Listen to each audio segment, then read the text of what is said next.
اعوذ باللہ من الشیطان الرجیم بسم اللہ الرحمن الرحیم لہ نوع ولا جنس ولا نذیر الذي امر النبی البشیر والنذیر وصاحب المعراج وسراجا منیر یا ایھا الرسول بلغ ما انزل الیک من ربک فی خم الغدیر فقال رسول اللہ من کنت ولیہ فعلی ولیہ والامیر الصلاۃ والسلام علی سید الانبیاء والمرسلین ثم الصلاۃ والسلام علی سید الاوصیاء وامام المتقین وقاتل المشرکین علی ابن ابی طالب صلوات پڑھیں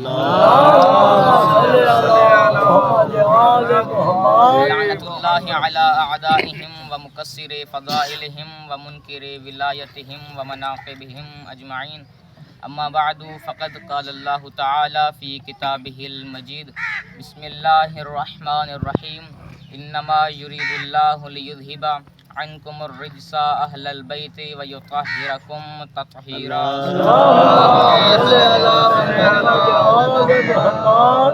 نعرہ تکبیر نعرہ تکبیر نعرہ رسالت نعرہ رسالت علی والے مل کے نعرہ حیدری مردیگر حیدری بابا کے بلند تر صلوات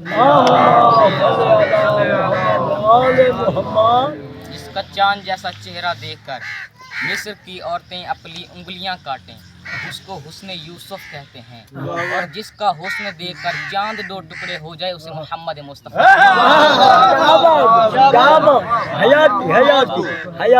سامعین گرامی، آج میں خاندان عصمت و طہارت کے ذکر میں صاحبان تطہیر کی طہارت پڑھنا چاہتا ہوں، بلکہ جملہ بدل کے یوں کہوں اور آپ کی آوازیں بلند ہوں۔ آیت میں نے آپ کے سامنے تلاوت کر دی، آج کی مجلس میں آپ کے سامنے اللہ کا ایک ارادہ پڑھنا چاہتا ہوں۔ ارادہ بندوں کا بھی ہوتا ہے اور ارادہ اللہ کا بھی ہوتا ہے۔ بندوں کا ارادہ ابھی اور ہوگا، شام میں اور ہوگا، صبح اور ہوگا، کل اور ہوگا۔ مثال کے طور پر میں کہوں مجلس پڑھ کے یہاں پہ رکوں گا، پھر میرا ارادہ بنا نہیں، ابھی چلا جاتا ہوں، یہ ہے بندوں کا ارادہ۔ اللہ کا ارادہ ایسا نہیں۔ علماء سے جا کے پوچھیے، اللہ کا ارادہ اللہ کے لیے ایک فعل ہے، اللہ کا ارادہ ایک امر ہوتا ہے، اللہ کا ارادہ اس کے لیے قانون ہے، اللہ کا ارادہ عدل حقیقت ہے۔ بندوں کا ارادہ حقیقت نہیں، اللہ کا ارادہ حقیقت ہے۔ جملہ کہوں اور اپنی آوازیں بلند کریں، جو ہر وقت بدلتا رہے وہ انسان کا ارادہ ہے، جو حقیقت بن جائے وہ رحمان کا ارادہ ہے۔ سبحان اللہ، سبحان اللہ، نعرہ تکبیر، اللہ اکبر، نعرہ رسالت، یا رسول اللہ، ہاتھ بلند کر کے نعرہ حیدری، صلوات، اللہم صلی علی محمد آل محمد۔ سمجھ میں آ گئی؟ ہاں، چلیے اس ارادے سے پہلے ایک اور ارادے کی طرف چلتے ہیں۔ سورہ قصص آیت نمبر 5، اللہ فرماتا ہے وَنُرِيدُ أَن نَّمُنَّ عَلَى الَّذِينَ اسْتُضْعِفُوا فِي الْأَرْضِ، ہمارا ارادہ ہے کہ زمین میں جن لوگوں کو مظلوم بنایا گیا، جن پر ظلم کیا گیا، ہم انہیں امام بھی بنائیں گے، وَنَجْعَلَهُمْ أَئِمَّةً وَنَجْعَلَهُمُ الْوَارِثِينَ، ہم انہیں امام بھی بنائیں گے، ہم انہیں وارث بھی بنائیں گے۔ سبحان اللہ، سبحان اللہ۔ کیا فرما رہا ہے وَنُرِيدُ، ہمارا ارادہ ہے۔ اللہ کتنے ہیں؟ اللہ ایک ہے نا جی، سارے بول اللہ ایک ہے نا، ایک اللہ کو مانتے ہیں نا۔ جو اللہ کے ساتھ شریک ٹھہرائے وہ تو بن جاتا ہے مشرک، وہ بن جاتا ہے کافر، لیکن اللہ کہہ رہے ہمارا ارادہ ہے۔ میرا اللہ تو ہے ایک، کہہ رہے ہم کیوں کہہ رہا ہے؟ ہم جب نے ہم سے علماء سے پوچھا، مفسرین کی طرف رجوع کیا تو مفسرین نے لکھا کہ جب اللہ اپنی طرف نسبت کرے تو میں کہتا ہے، جب اپنی طرف نسبت کرنے کے ساتھ ساتھ غرور کرے، اپنے آپ کو مقام تکبر پہ پیش کرے تو اللہ ہم کہتا ہے۔ جب حضرت ابراہیم کو امام بنایا تو فرمایا انی جاعلک للناس اماما، میں تجھے لوگوں کا امام بنا رہا ہوں، ہم نہیں، میں بنا رہا ہوں۔ لیکن جب ادھر وارث بنائے، امام بنائے تو کہہ رہا ہے ہم نے بنایا۔ جب اللہ غرور کرے تو کہتا ہے ہم نے بنایا۔ نفیس جملہ کہہ دوں، نہ جانے اللہ نے اس وقت کتنا غرور کیا ہوگا، کتنا تکبر کیا ہوگا جب محمد مصطفیٰ کو فاطمہ عطا کی ہوگی۔ یہ نہیں کہا انی اعطیتک الکوثر، کہنے لگا انا اعطیناک الکوثر، ہم نے عطا کی ہے۔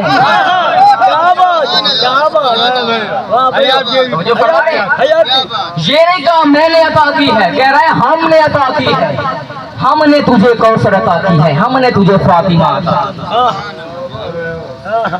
تو اللہ کہہ رہا ہے نُرِيدُ أَن نَّمُنَّ عَلَى الَّذِينَ اسْتُضْعِفُوا فِي الْأَرْضِ وَنَجْعَلَهُمْ أَئِمَّةً وَنَجْعَلَهُمُ الْوَارِثِينَ. ہمارا ارادہ ہے کہ زمین میں جن لوگوں کو مظلوم بنایا گیا ہم انہیں امام بنائیں گے, ہم انہیں وارث بنائیں گے. اچھا جی, ہم نے علی کو وارث کہا تو لوگ بھی عجیب نکلے, ہماری ضد کرنے لگے. ہم نے کہا علی وارث, لوگوں نے کہا فلانا وارث, فلانا وارث, اللہ وارث کہا علی کے مقابلے میں اللہ کو اللہ وارث, اور کہا صرف اللہ وارث. یہ صرف اللہ وارث بتا رہا ہے کہ علی وارث کی ضد میں لایا گیا ہے. بھئی ہم اللہ وارث کے منکر نہیں ہیں, ہم یہ نہیں کہتے کہ اللہ وارث نہ کہیں. ہم علی وارث کو اللہ وارث کے مقابلے میں نہیں لاتے, نہ ہم کبھی اللہ کو علی کے مقابلے میں لائے, نہ علی کو اللہ کے مقابلے میں لائے, کیونکہ ہم علی اللہ والے نہیں بلکہ علی ولی اللہ والے ہیں. نعرہ تکبیر, نعرہ رسالت, نعرہ حیدری. ہم علی اللہ والے نہیں, علی ولی اللہ والے. اب چلتے ہیں اس ارادے کی طرف جو ہم نے تلاوت کی.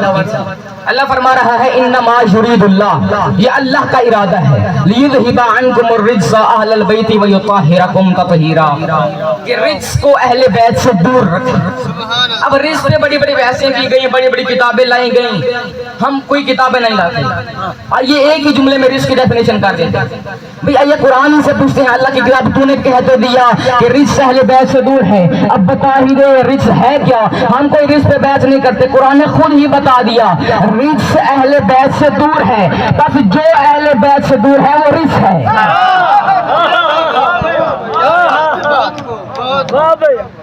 جو ان سے دور ہے وہ رجس ہے, چاہے وہ ظاہری ہو یا باطنی. قرآن سے پوچھیں کہ رجس کسے کہتے ہیں. ہم نے قرآن سے پوچھا اللہ کی کتاب بتا پہلا رجس کون ہے, تو قرآن نے فرمایا فاجتنبوا الرجس من الاوثان, بتوں کی پلیدگی سے اپنے آپ کو بچاؤ کیونکہ یہ رجس ہے. بتوں کی پلیدگی, بت رجس ہیں. تو پتہ چلا جو جس کے ماضی بتوں کی پوجا میں گزرا ہو وہ اہل بت ہو سکتا ہے, اہل بیت نہیں ہو سکتا. جو سمجھ گئے ہیں پہ میرا سلام ہو, جو سمجھ گئے ہیں. جس کا ماضی بتوں کی پوجا میں گزر گیا ہو وہ اہل بت ہوگا, اہل بیت نہیں ہوگا. تو قرآن نے فرمایا بتوں کی پلیدگی سے اپنے آپ کو بچاؤ کیونکہ یہ رجس. ساری قوم میلے پہ چلی گئی, یا خلیل اللہ نے فائدہ اٹھایا, آ کے سارے بتوں کو توڑ دیا. جب قوم واپس آئی تو دیکھا کسی کا پاؤں نہیں, کسی کا ہاتھ نہیں, کسی کی گردن نہیں. آ کہنے لگا یہ کس نے کام کیا. ایک بندہ بڑا کہنے لگا ابراہیم کے علاوہ یہ کوئی نہیں کر سکتا. لوگوں نے پوچھا تجھے کیسے پتہ چلا کہ یہ کام ابراہیم کے علاوہ کوئی نہیں کر سکتا. ایسا سے کہنے لگے, ایسا سے کہنے لگا کر وہ سکتا ہے جو کبھی جھکا نہ ہو, توڑ وہ سکتا ہے جو کبھی جھکا نہ ہو. حضرت ابراہیم نے چھپ کے توڑا تھا, تو مجھے کہنے دو نا, جب صرف انسانوں کا مولا بت توڑے تو چھپا چھپا کے توڑتا ہے, جب کائنات کا مولا توڑے تو دکھا دکھا کے توڑتا ہے. جب صرف انسانوں کا مولا توڑے تو چھپا چھپا کے. صلوات پڑھیں محمد جب صرف انسانوں کا مولا توڑے تو چھپا چھپا کے, جب کائنات کا مولا توڑے تو دکھا دکھا کے توڑتا. علی مولا بتوں کو توڑ رہے ہیں, کہ نبی نے کلام کیا یا علی آج اپنے آپ کو کتنا بلند محسوس کر رہے ہیں. علی نے فرمایا یا رسول اللہ آج میں اپنے آپ کو اتنا بلند محسوس کر رہا ہوں, میں اتنا بلند محسوس کر رہا ہوں, اگر آپ حکم دے تو میں بتوں کو بعد میں توڑوں, پہلے آسمان سے ستارے توڑ کے آپ کی جوتی میں پھینک دوں.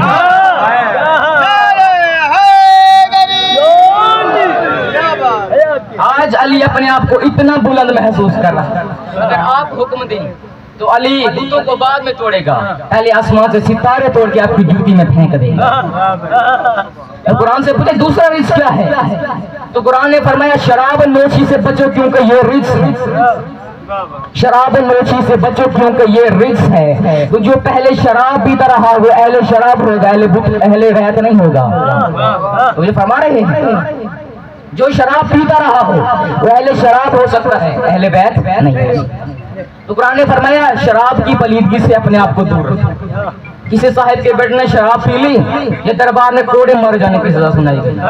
جب کوڑے مارنے کا وقت آئے تو بچہ بگڑ کے کہنے لگا خبردار مجھے کوڑے وہ مارے جو خود شرابی نہ ہو، مجھے کوڑے وہ مارے جو جس نے پہلے خود شراب نہ پی ہو، چاہے وہ اسلام سے پہلے ہو یا اسلام کے بعد ہو، جس نے خود شراب نہ پی ہو۔ خدا کی قسم سارا دربار خاموش تھا، سارا مجمع خاموش تھا۔ اس خاموش مجمع میں میرا امام علی ابن ابی طالب علیہ السلام اپنی ابا کبا لہراتے ہوئے مجمع کے درمیان آیا، مجمع کے درمیان آ کے کہنے لگا خبردار تو کہہ رہا ہے کہ جس نے شراب نہ پی ہو، ادھر سے حسن کو بلایا، ادھر سے حسین کو بلایا، کہا حسن تم اس کا دائیں شانہ پکڑو، حسین تم اس کا بائیں شانہ پکڑو۔ علی نے کوڑے مار کے بتا دیا نہ میں نے شراب پی ہے نہ میرے جد نے پی۔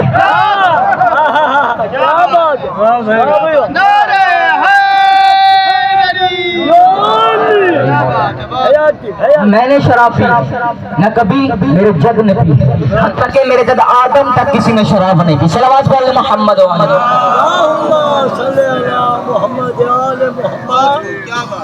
انما یرید اللہ، یہ اللہ کا ارادہ ہے۔ تو ہم نے کیا کہا تھا جب اللہ غرور کرے، اللہ تکبر کرے تو کیا ہوتا ہے؟ ہم کہتا ہے۔ جب تکبر نہ کرے تو کیا کہتا ہے؟ میں کہتا ہے۔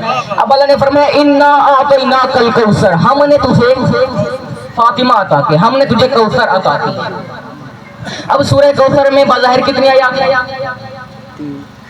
کتنی آیات ہیں؟ تین آیات ہیں۔ سورہ کوثر میں 3 آیات ہیں۔ یہ بظاہر قرآن کا سب سے چھوٹا ترین سورہ ہے، لیکن میں سمجھتا ہوں کہ پورے قرآن کا محافظ سورہ ہے۔ شاید میں پہلے بھی عرض کر چکا ہوں، پورے قرآن کا محافظ سورہ ہے۔ پورے قرآن میں سب سے افضل سورہ کوثر ہے۔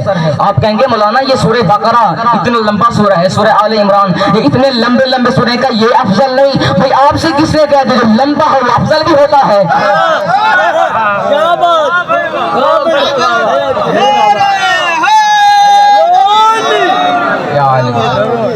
افضل ہونے کا معیار لمبا نہیں، افضل ہونے کا معیار فضیلت کیا ہے؟ اچھا کھانا نہیں، صلوات پڑھیں محمد و آل محمد۔ فضیلت کا معیار اچھا کھانا نہیں، گاڑی نہیں، بنگلے نہیں، فضیلت کا معیار قرآن فرما رہا ہے۔ قرآن فرماتا ہے فضیلت کا معیار ہے علم اور ایمان۔ اللہ ان کے درجات بلند کرتا ہے، اللہ ان کو فضیلت عطا کرتا ہے کہ جن کے پاس ایمان بھی ہوتا ہے، جن کے پاس علم بھی ہوتا ہے۔ اب علم کس کے پاس ہے؟ ایمان کس کے پاس ہے؟ اللہ کیونکہ خود فرماتا ہے یقول الذین کفروا لست مرسلا قل کفی باللہ شہیدا بینی و بینکم ومن عنده علم الکتاب۔ ایک تیری رسالت کا گواہ اللہ کافی ہے، اور ایک وہ کافی ہے جس کے پاس پوری کتاب کا علم ہے۔ اب ہم نے ڈھونڈنا ہے کہ پوری کتاب کا علم کس کے پاس ہے۔ بھئی مجھے کوئی ایسا دکھائیے میرے مولا علی کے سوا جو کوفے کے منبر پہ بیٹھ کے کہتا ہو سلونی سلونی قبل ان تفقدونی، پوچھو پوچھو جو چاہو اس سے پہلے کہ تم علی کو کھودو، تم علی کو کھودو، میں نہ چلے جاؤں تم چلے جاؤ۔ وہ کی زمانہ ہے جس میں اس سے پہلے کہ تم مجھے کھودو، سلونی سلونی قبل ان تفقدونی، اس سے پہلے کہ تم مجھے کھودو۔ کتنا علم بھئی کسی اور کے پاس ہے اتنا علم؟ کسی اور نے دعویٰ کیا؟ علی نے یہ دعویٰ کیا، ایک بندہ آیا کہنے لگا یا علی آپ نے جو دعویٰ کیا ہے کہ سلونی سلونی قبل ان تفقدونی، جو چاہے پوچھو میں جواب دوں گا، میرے کچھ سوالوں کا جواب دیں گے؟ علی نے فرمایا تیرے سوالوں کا جواب نہیں دوں گا۔ بندہ کہنے لگا یا علی پھر دعویٰ کیوں کیا ہے؟ علی فرمانے لگے میں نہیں بلکہ میرا بیٹا حسن تیرے سوالوں کا جواب دے گا۔ میں نہیں، کم سن تھے میرا مولا حسن، تیرے سوالوں کا جواب میرا بیٹا حسن دے گا۔ اب وہ بندہ چلتا چلتا مولا حسن کے پاس آیا، کہہ رہا کہ جی آپ میرے سوالوں کا جواب دیں گے؟ فرمان لگے جی بالکل بابا نے کہا ہے تو ضرور دوں گا، ضرور جواب دوں گا۔ تو کہنے لگے میرے 5 سوال ہیں۔ مولا نے فرمایا چپ پہلے میں جب سوال بتاؤں گا۔ مولا نے فرمایا سوال بھی بتاؤں گا میں جواب بھی بتاؤں گا۔ اس نے آزمانے کے لیے کہا جی بتائیے کیا سوال ہے میرے؟ مولا نے فرمایا تیرے 5 سوال۔ پہلا سوال خواتین کے مسائل کے بارے میں تھا، مولا نے سوال بتایا اور جواب۔ اب ممکن نہیں کہ وہ سوال اور جواب یہاں پیش کیے جائیں۔ مولا نے فرمایا تیرا دوسرا سوال یہ ہے کہ آسمان اور زمین کے درمیان کتنا فاصلہ ہے؟ تیسرا سوال یہ ہے کہ مشرق اور مغرب کے درمیان کتنا فاصلہ ہے؟ نہیں بولتا رہیے تاکہ میں پڑھ سکوں، مشرق اور مغرب کے درمیان کتنا فاصلہ ہے؟ پھر آخری سوال یہ ہے کہ کائنات کی وہ کون سی 10 چیزیں ہیں جو ایک دوسرے سے مضبوط ہیں؟ مولانا نے فرمایا تیرا پہلا سوال ہے کہ مشرق اور مغرب کے درمیان کتنا فاصلہ ہے، سن ایک دن میں جتنا سورج سیر کرتا ہے۔ تیرا دوسرا سوال یہ ہے کہ آسمان اور زمین کے درمیان کتنا فاصلہ ہے، تو پھر سن آسمان اور زمین کے درمیان کا فاصلہ مظلوم کے دل سے نکلی ہوئی ایک آہ کا ہے۔ ہمیں بڑا جملہ کہہ گیا، آپ نے غور نہیں کیا۔ مظلوم کے دل سے نکلی ہوئی ایک آہ کا ہے۔ کسی مظلوم پر ظلم کرنے سے پہلے ذرا یہ سوچ لیجئے گا کہ اللہ ظالم کا مددگار نہیں، اللہ مظلوم کا مددگار ہے۔ تیرا چوتھا سوال یہ ہے کہ حق اور باطل کے درمیان کتنا فاصلہ ہے۔ مولانا نے فرمایا حق اور باطل کے درمیان کا فاصلہ 4 انگلیوں کا ہے۔ اگر دیکھو تو حق اور سنو تو باطل، یہ ہے حق اور باطل کے درمیان کا فاصلہ۔ اگر دیکھو تو حق، سنو تو باطل۔ کیا کہنے ہیں میرے مولا حسن کے علم کی، مولا نے بتا ہی دیا کہ حق اور باطل کے درمیان کتنا فاصلہ ہے، فرمایا 4 انگلیوں کا فاصلہ ہے۔ پھر فرمان لگے تو جو ابھی جہاں سے آ رہا ہے انہوں نے سن کے دی لیا ہے، تو ابھی جہاں سے آیا ہے ہم نے دیکھ کے لیا۔ تو ابھی جہاں سے آ رہا ہے انہوں نے سن کے لیا، ابھی جہاں آیا ہے ہم نے دیکھ کے لیا۔ اب میں ذرا طویل نہیں کروں گا، قبلہ تشریف فرما ہے، اب مختصر کرنے لگا۔ اب آخری سوال پڑھوں گا اور اس کے بعد پھر تمام۔ مولانا نے فرمایا تیرا 5واں سوال ہے کہ کائنات کی کون سے 10 چیزیں ہیں جو ایک دوسرے سے مضبوط ہیں۔ مولانا نے فرمایا کائنات میں سب سے مضبوط چیز ہے پتھر کائنات میں سب سے مضبوط ترین چیز ہے۔ اس نے کہا مولا پتھر سے مضبوط کیا ہے؟ مولانا نے فرمایا پتھر سے مضبوط ہے وہ لوہا جو اس پتھر کو بھی توڑ دیتا ہے۔ اس نے کہا مولا اس لوہے سے مضبوط کیا ہے؟ مولانا نے فرمایا لوہے سے مضبوط ہے وہ آگ جو اس لوہے کو بھی موم بنا دیتی ہے۔ اس نے کہا مولا اس آگ سے مضبوط کیا ہے؟ مولانا نے فرمایا اس آگ سے مضبوط وہ پانی ہے جو آگ کو بھی بجھا دیتا ہے۔ اس نے کہا مولا اس پانی سے مضبوط کیا ہے؟ مولانا نے فرمایا پانی سے مضبوط ہیں وہ بادل جو پانی کو بھی لے کے چلتے ہیں۔ اس نے کہا مولا ان بادلوں سے مضبوط کیا ہے؟ مولانا نے فرمایا بادلوں سے مضبوط ہیں وہ ہوائیں ہیں جو بادلوں کو بھی لے کے چلتی ہیں۔ اس نے کہا مولا ہواؤں سے مضبوط کیا ہے؟ مولانا نے فرمایا ہواؤں سے مضبوط ہے وہ فرشتہ جس کو ہوا چلانے میں مقرر کیا گیا ہے۔ اس نے کہا مولا فرشتے سے مضبوط کیا ہے؟ مولانا نے فرمایا فرشتے سے مضبوط ہے وہ ملک الموت جو اس فرشتے کو بھی نہیں چھوڑے گا۔ اس نے کہا مولا ملک الموت سے مضبوط کیا ہے؟ مولانا نے فرمایا وہ موت ہے اس ملک الموت کو بھی آ جائے گی۔ سائل نے کہا مولا موت سے مضبوط کیا ہے؟ مولانا نے فرمایا ارے موت ایک امر ہے، ہم 14